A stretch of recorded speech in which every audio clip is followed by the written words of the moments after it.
One look at reality TV or tabloids in line at the grocery store will tell you that our culture is obsessed with plastic surgery.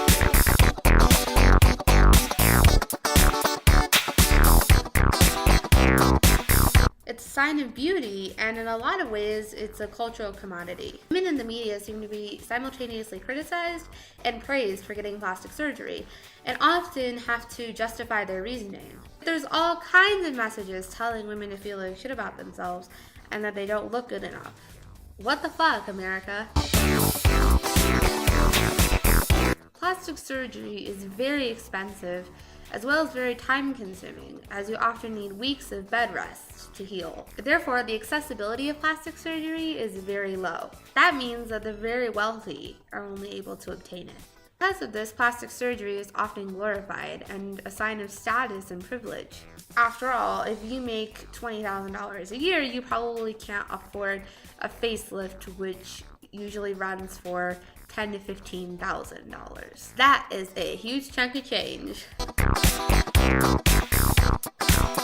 There is most certainly a taboo when it comes to plastic surgery. Those who do get a procedure are known to have to justify why they got it. This can be seen in celebrities getting nose jobs because they have deviated septums, or in some candid interview in a magazine in which a C-list actress talks about why she decided to get a breast augmentation and how she just felt so ugly and couldn't live with herself. And remember Heidi Montag and her 10 plastic surgeries that was all over every media outlet in existence? I mean, she was given a lot of shit and she was really never taken seriously again. Not that she was really taken seriously in the first place.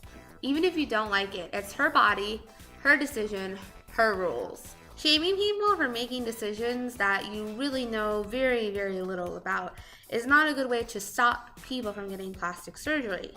Rather, it's in the grander focus of body hate that is everywhere in our culture. And I mean everywhere.